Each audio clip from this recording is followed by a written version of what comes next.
El running ya dejó de ser una moda y se convirtió en un estilo de vida para millones de personas, ¿no? Para hablar de cómo mejorar el rendimiento en esta población, pero también de qué hacer o qué tenemos que considerar desde el punto de vista de la prevención de lesiones y cómo la tecnología actual, el uso de dispositivos vestibles o el uso de relojes, puede ayudarnos en la prevención de lesiones. Por eso también quería preguntarte, vos que estás en la diaria, en el día a día, ¿cuáles son las lesiones que ves con más frecuencia y qué las explica? ¿Cuáles son las causas? Bueno, tiene que ver obviamente con afecciones que suceden cuando aplicaste una carga más alta de la que podías tolerar. Hoy entrenás a alguien que está federado, que es elite a nivel de Córdoba y Argentina, pero también ves muchos principiantes. ¿Qué errores ves en este y qué errores ves en este? ¿Qué papel juegan hoy por hoy los relojes o los dispositivos que muchos de ellos compran desde apenas empiezan a correr? No empiezan a correr si no compraron ese reloj.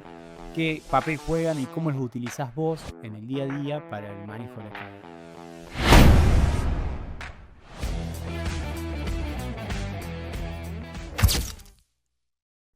Bienvenidos a un nuevo episodio de Physical Podcast. Hoy, en esta ocasión, vamos a hablar de una de las poblaciones que cualquier fisio, cualquier kine, ve, estoy seguro, con mucha frecuencia. El running ya dejó de ser una moda y se convirtió en un estilo de vida para millones de personas. Un montón de corredores se fue instalando de poco a poco y hoy suma adeptos por todo el mundo. Alejandro Paz coordina un equipo de más de 150 de corredores. Hace más de 15 años que está en este mundo y en este episodio está hoy con nosotros para unir lo mejor de dos mundos, para hablar de cómo mejorar el rendimiento en esta población, pero también de qué hacer o qué tenemos que considerar desde el punto de vista de la prevención de lesiones y cómo la tecnología actual, el uso de dispositivos vestibles o el uso de relojes, puede ayudarnos en la prevención de lesiones.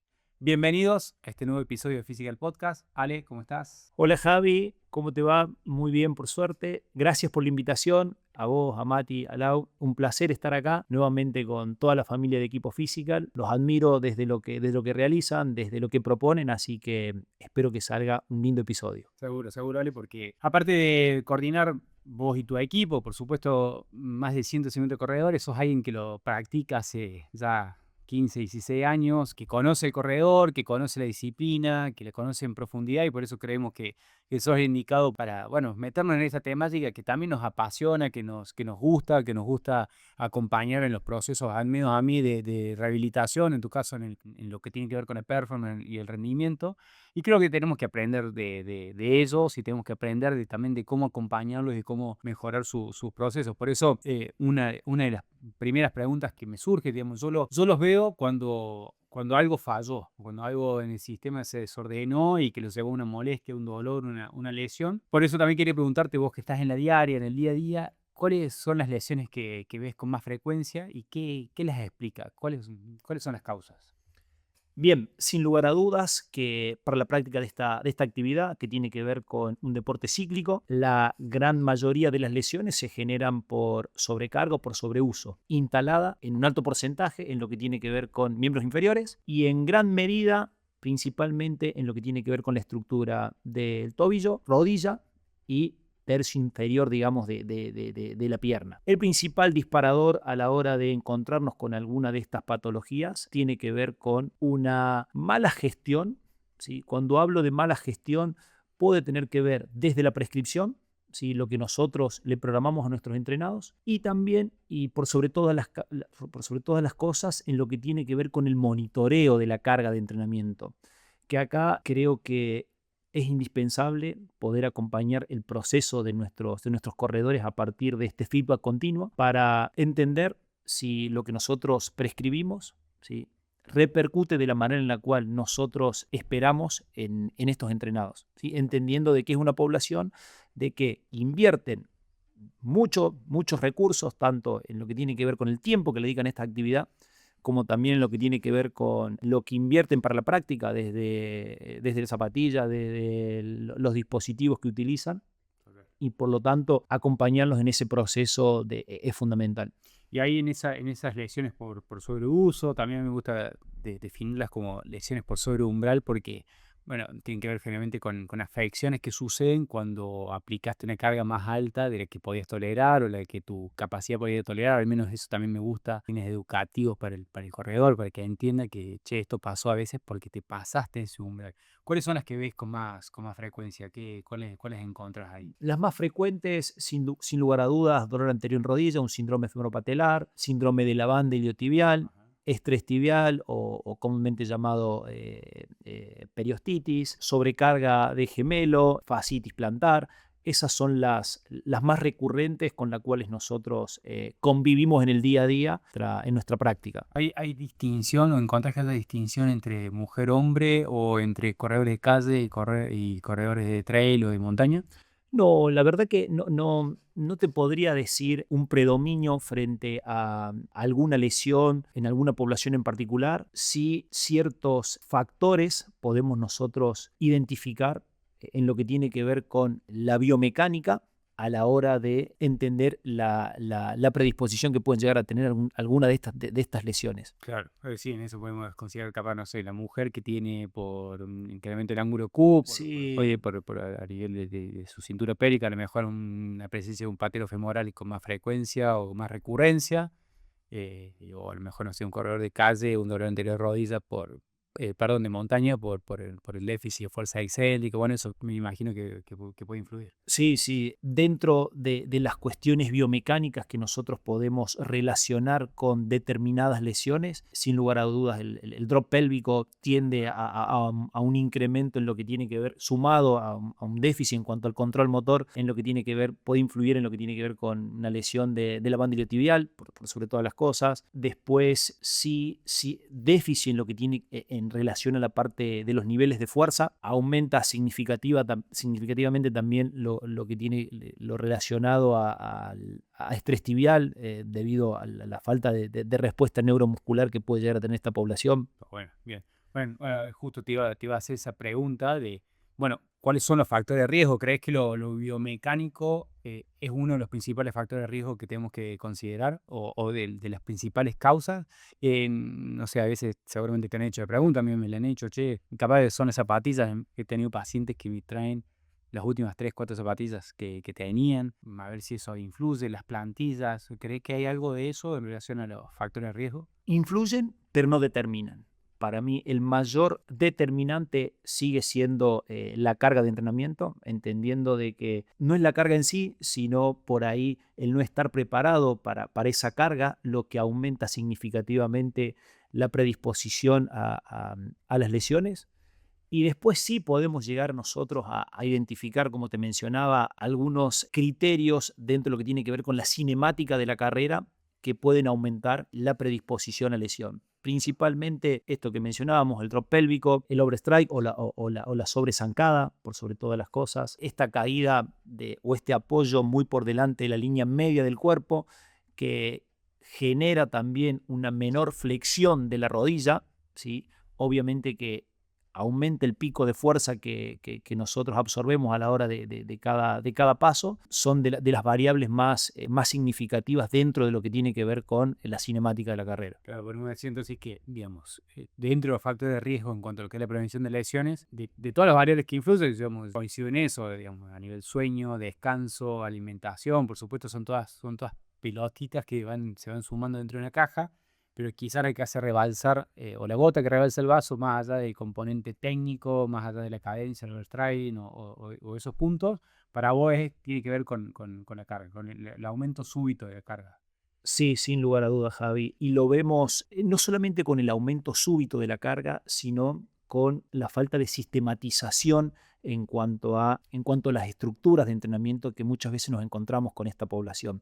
Porque capaz que si vos analizás estos componentes de la carga, el volumen semanal no varió, ¿sí?, de una semana a la otra, pero la distribución de la carga de entrenamiento sí se vio afectada. Por ejemplo, es decir, yo entrené la semana pasada, lunes, miércoles y viernes, es decir, con una alternancia en cuanto a la carga de entrenamiento, un volumen semanal de 30 kilómetros, y resulta de que esta semana, por cuestiones de lo que sea, entré en el mismo volumen, pero lo comprimí en 2 días, ¿sí? Por lo tanto, es decir, analizar la carga de entrenamiento en todo su conjunto es lo que más incidencia tiene a la hora de entender la etiología de las lesiones en este público. Eso tiene bastante consonancia con un trabajo que se publicó muy interesante el año pasado, que se hizo en 5.200 corredores y encontraron que el principal factor de riesgo lesional tenía que ver con un aumento por encima del 10% de lo que la persona había hecho a lo largo de un mes. O sea, un solo día que te fuiste por encima de lo que venías entrenando o lo que era tu media semanal, ya era suficiente para aumentar el riesgo lesional. Entonces eso tiene bastante consonancia y me conecta con otra pregunta que te quería hacer, que es, ¿cuáles son los errores que ves en un principiante y cuáles ves en un avanzado, un atleta? A vos te toca trabajar con los dos, hoy entrenás a alguien que está federado, que es elite a nivel de Córdoba y Argentina, pero también ves muchos principiantes. ¿Qué errores ves en este y qué errores ves en este? Principalmente en lo que tiene que ver con aquellas personas que recién se inician en la actividad, creo que el que mayor relevancia tiene en cuanto a errores de metodología pasa principalmente por lo que tiene que ver con el aumento, ¿sí? Exponencial de la carga, entendiendo de que hoy esta población muchas veces no busca madurar una distancia. Yo corrí 5 kilómetros y rápidamente ya quiero pasar a correr 10 kilómetros, quiero pasar... 21, me quedan Exactamente. 3 meses y quiero correr 21 kilómetros. Ese incremento significativo de la carga de entrenamiento, creo que en los principiantes es el error más común que encontramos. También sumado a lo que tiene que ver con la inversión que realiza la persona que recién arranca a correr en dispositivos, en suplementación y que no va en relación con la inversión que tendría que hacer con las cosas que realmente nos mueven la aguja, lo que mencionábamos anteriormente, el descanso, hábitos de sueño. Sí, asesorarte con un nutricionista. Exactamente. Sí. Eso en relación a la persona que recién empieza a entrenar y creo yo que en personas que ya tienen un mayor bagaje, quizá de las problemáticas con las cuales tenemos que convivir, tiene que ver con calendarios extensivos a nivel competitivo que no permiten, ¿sí? Porque cuando vos empezás a aparecer en los radares de estas organizaciones, obviamente la visibilización aumenta. Tengo una carrera por mes. Exactamente. Y obviamente que eso altera procesos, las estructuras de entrenamiento, los periodos de descanso o poder llegar realmente en pico de forma para las carreras que realmente son importantes. Quizá en otro momento te mencionaría o te hubiese mencionado lo que tiene que ver con el entrenamiento de la fuerza. Hoy creo que se tiene mucho más en consideración esta capacidad, pero sí el déficit lo encuentro en lo que tiene que ver con los errores metodológicos a la hora de prescribir o a la hora de la realización de un programa específico para esta población. Es decir, hoy van al gimnasio, pero carece de especificidad muchas veces el entrenamiento que se lleva a cabo. Ahí va, perfecto. Y en esa falta de especificidad, digo, porque yo creo también que ya logramos desmitificar esto de que el entrenamiento de fuerza te pone grandote, el entrenamiento de fuerza te pone lento, el entrenamiento de fuerza te sobrecarga. Lo logramos desmitificar, creo que a partir de un trabajo serio y responsable con cada uno de estos corredores. Pero en esto que decís, che, la falta de especificidad, ¿en qué crees? O sea, ¿en dónde hay que buscar la especificidad? ¿Y cuáles son los esenciales para el entrenamiento de fuerza? Creo que primero y principal, siempre empezar por el porqué, es decir, entender cuál es el objetivo que nosotros buscamos dentro de lo que tiene que ver con los programas de entrenamiento de la fuerza, que básicamente son dos. Por un lado, este aumento en cuanto a la capacidad para tolerar las cargas de trabajo, es decir, sin lugar a dudas que yo tengo una mejor respuesta neuromuscular, voy a poder tolerar mayores volúmenes de trabajo, eso por un lado, fundamental, y por otro lado, desde la eficiencia, entendiendo de que a partir de mejorar mis niveles de fuerza relativa, ¿sí? A la hora yo de correr soy mucho más eficiente, es decir, puedo generar mayores picos de fuerza en lo que tiene que ver con el momento de impulso con el suelo. Y creo yo que el principal error radica en cuál es la orientación que nosotros o que realiza esta población en cuanto a la orientación de la fuerza que desarrolla. Claro, porque sí, ahí creo que uno de los principales errores que al menos yo también percibo es que como es un tipo de entrenamiento de la resistencia, los trabajos de fuerza son de fuerza-resistencia, entonces utilizan cargas muy livianas y hacen 15, 20 repeticiones por serie y al final del día terminaron acumulando 60 repeticiones de sentadilla con el propio peso corporal porque eso los va a entrenar, pero claro, no se dan cuenta de que eso también es carga que le estás tirando a tu sistema, a tus tendones, a tus músculos y a tus articulaciones y que claro, después llega el viernes cuando acumulaste toda la semana y no lograste un día descansar. Ahí me parece que están los principales errores. Lo cual me conecta con otra pregunta que tiene que ver con... Tengo 3 perillas a nivel del entrenamiento. Tengo la perilla volumen, tengo la perilla intensidad, tengo la perilla terreno. ¿En cuál vos sos más cuidadoso de mover o de prescribir? O sea, che, si yo subo mucho la perilla de terreno porque cambio de terreno, ¿es más riesgosa que aumentar mucho la perilla de volumen o no? O sea, ¿cómo te manejas en relación a esas 3 variables respecto a la prevención de la lesión o también la mejora del rendimiento? Sin lugar a dudas, lo primero que metodológicamente lo que deberíamos tratar de aumentar tiene que ver con el volumen. Bien. Ese volumen de entrenamiento en la medida de ser de lo posible, obviamente que en la medida de lo posible, haciendo referencia a que nuestro corredor tenga la disponibilidad a partir de incrementar la frecuencia, es decir, como mencionaba anteriormente, no es lo mismo correr 50 kilómetros en 3 estímulos que 50 kilómetros en 4 estímulos semanales,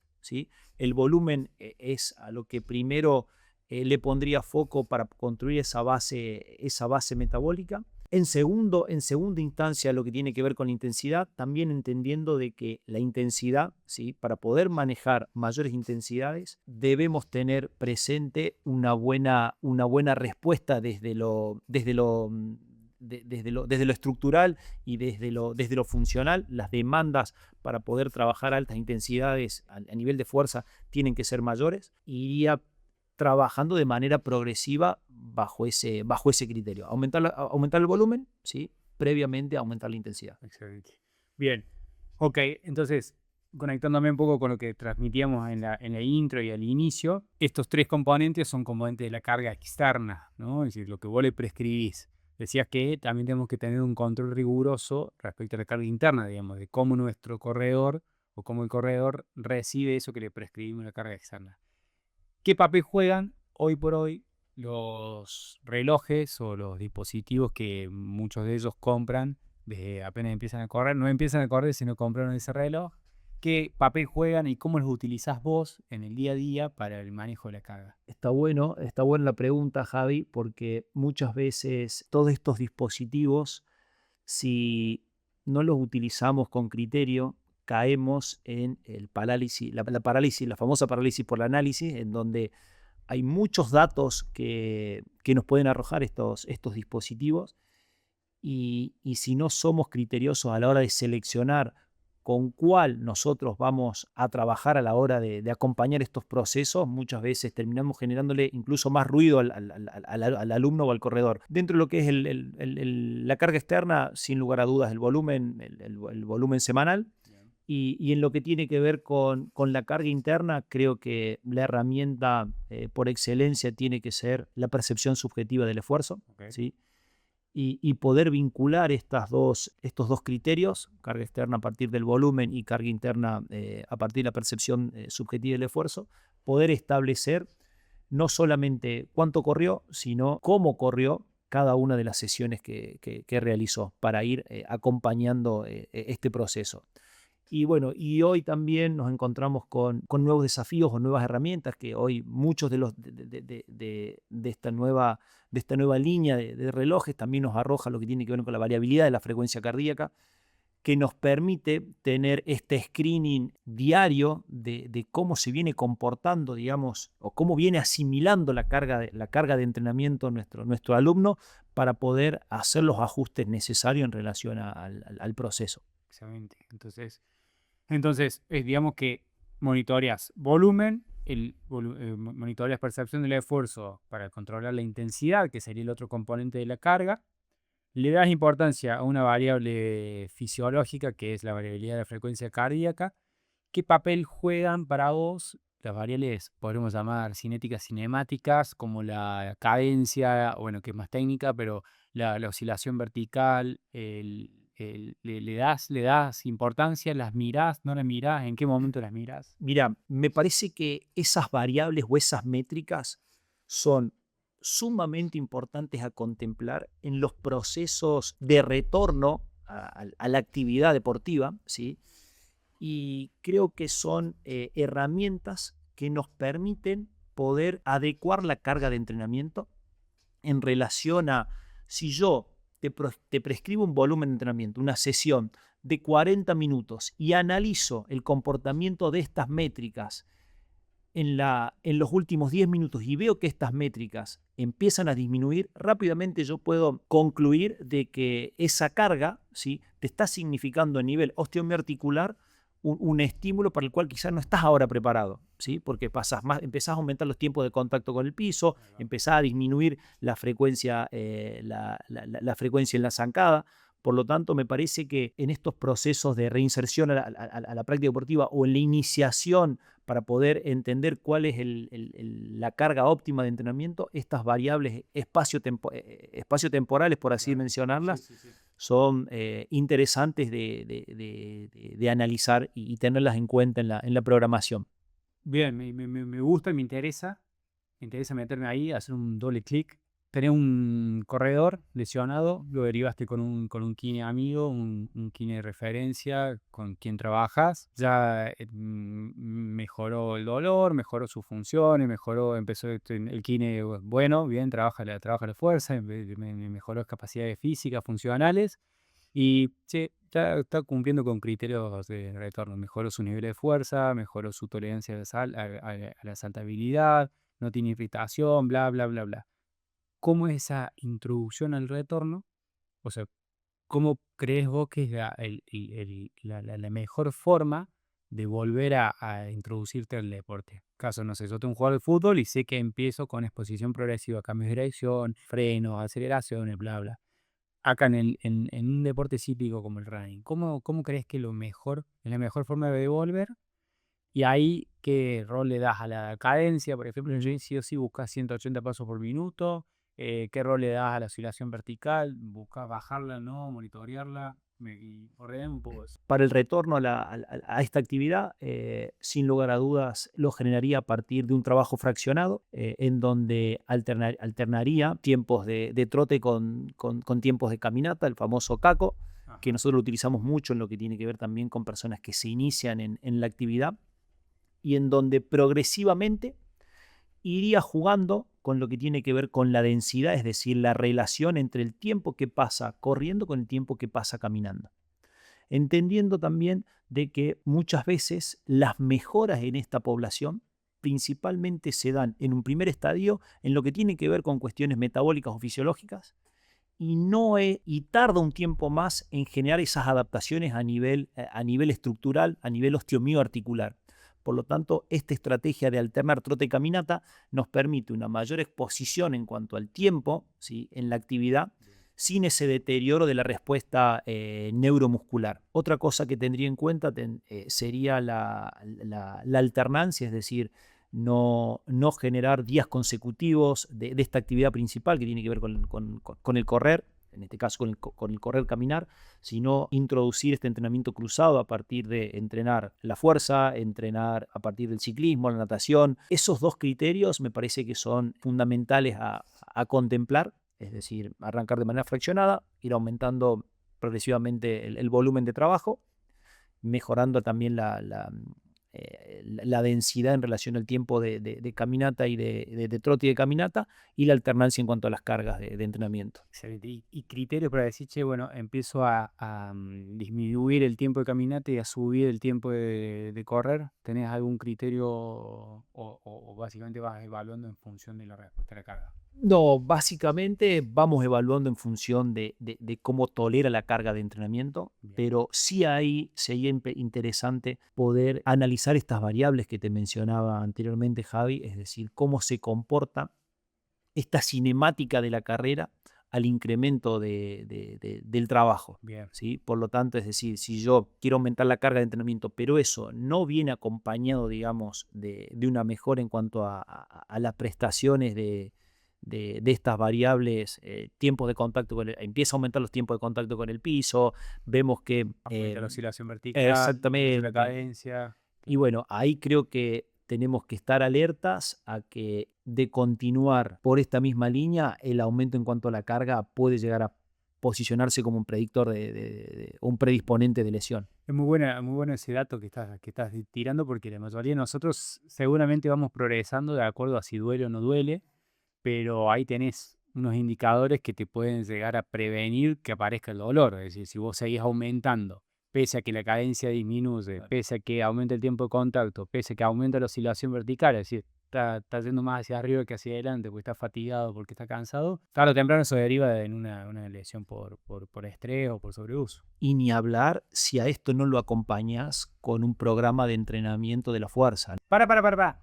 Si algo de esto te suena o te interpela, tenemos una clase exclusiva sobre el monitoreo de la carga a través de dispositivos móviles en corredores en nuestra especialización en evaluación funcional basada en datos. Ya te podés inscribir, comienza en agosto y no te la podés perder. Poder seguir aumentando la capacidad de esa persona para poder tolerar este aumento en cuanto a la carga de entrenamiento. Me gusta, y eso creo que a nivel del corredor de calle va muy bien. ¿Qué pasa con el corredor de montaña? ¿Qué tendrías en cuenta en el corredor de montaña que tuvo una lesión y que tiene que volver a la montaña y que sabemos que volver a la montaña no podés ir a hacer un trekking de 30 minutos? El que va a la montaña se va a 3 horas. ¿Qué haces ahí? Con respecto a lo que me traslada a una de las preguntas que también me hiciste en relación a diferencia entre corredor de calle y de montaña, entre el corredor principiante y avanzado, creo que también uno de los principales errores que encontramos, tanto en iniciales, en personas que recién están arrancando, como en personas que por ahí ya tienen un bagaje mayor en cuanto a la actividad, tiene que ver con esta falta de especificidad, que pasan de correr de calle a montaña sin hacer, digamos, una transición progresiva en relación a esto. Y lo que tenemos que tener en cuenta a la hora del cambio de terreno, ¿sí? Específicamente en lo que es el trail running, acá contemplar sí o sí lo que tiene que ver con una variable que nos mueve mucho la aguja en relación a la demanda mecánica que implica el correr en montaña, que tiene que ver con la altimetría. ¿Sí? Hay un indicador que a nosotros nos permite, como entrenadores, poder especificar nuestro entrenamiento, que tiene que ver con lo que es el coeficiente de desnivel, es decir, qué relación hay entre lo que la persona va a subir, lo que la persona va a hacer en cuanto a porcentaje de altimetría positivo, ¿sí? Y en relación a la distancia, ¿sí? Por ejemplo, si yo voy a correr una carrera de 30 kilómetros que tiene 1000 de positivo, es decir, subo 1000 metros, ¿sí? La relación entre esos 30 kilómetros y esos 1000 metros me arroja ese coeficiente de desnivel que tiene que ver con 33. ¿Sí? Es el coeficiente de desnivel. Sube 33 metros por kilómetro. A la hora yo de entrenar a mi corredor para esa prueba, tengo que tener, ¿sí?, en cuenta ese indicador para poder hacer de manera progresiva la exposición a las demandas que implique esa carrera. ¿Sí? Buenísimo, lo cual también, si tú tienes un corredor, digo, yo siempre me pongo en rol fisio, digo, y si tenés un corredor de montaña que se lesionó, saber en qué coeficiente se lesionó o qué coeficiente venía utilizando para saber a dónde tiene que volver, digamos, cuál es mi final en mente, y saber que tengo que prepararlo de forma progresiva y trabajar de forma coordinada e interdisciplinaria con el profe a cargo para volver a ese coeficiente y a ese nivel. Muy bueno, Ale, ese dato no lo tenía y me parece que es clave para no solamente para corredores de calle, sino también entender de que el corredor de montaña es un mundo aparte y otro tipo de prestancia a nivel mecánico, otro tipo de demanda a nivel también metabólico. Sí, eso me parece, Javi, que esas preguntas o esa información a la hora, como bien mencionas vos, de tomar decisión en relación a el retorno a la práctica deportiva, porque yo te puedo decir, che, bueno, Javi, este fin de semana volvemos a la montaña, vas a hacer 20 kilómetros. Bueno, pero si no tengo en cuenta esta relación de la distancia con el perfil del Claro, terreno, claro. quizá te estoy generando un retorno que puede ser excesivo para lo que vos venías haciendo o incluso inespecífico para la prueba que vos estás preparando. 100%. De ahí la importancia de que conozcamos la disciplina, que conozcamos el deporte, que nos interioricemos, que aprendamos, que sepamos de todas las variables para, bueno, a partir de ahí poder acompañar mejor estos procesos. Si tuvieras, Ale, que dejarle un mensaje al fisio, al kine que nos está escuchando, que tiene el lunes, va a tener un corredor que atender, ¿qué le dirías y cuál sería, digamos, las claves a considerar dentro de la rehabilitación del corredor?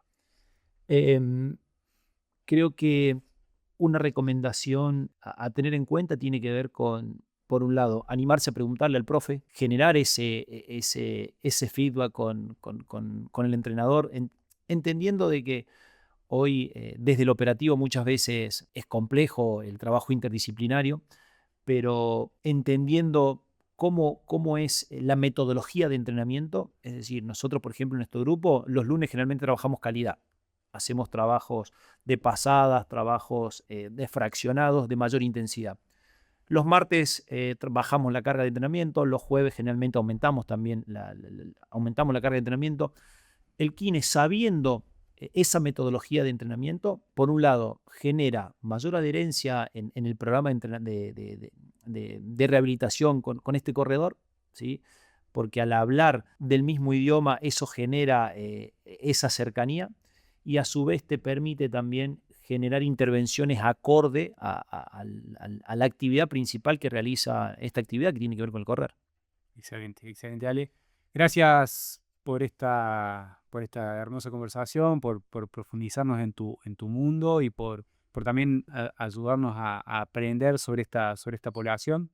Un poco el título de este episodio es: el corredor no se lesiona por correr, sino que generalmente se lesiona por una carga que no sabemos interpretar o por una carga que no sabemos leer o que no estamos leyendo. Y en eso recurrir a la tecnología o saber que la tecnología hoy es un aliado para poder monitorear los procesos de entrenamiento y en caso de que tengas a alguien que se está rehabilitando, poder acompañar ese retorno deportivo con datos, pero con precisión. Hoy que el retorno deportivo no sea solamente guiándote por el dolor o por la inflamación, sino también por indicadores claves que cualquier dispositivo vestible hoy te entrega. Gracias, Ale, por este episodio y los invitamos a seguir escuchando los próximos episodios de Physical Podcast.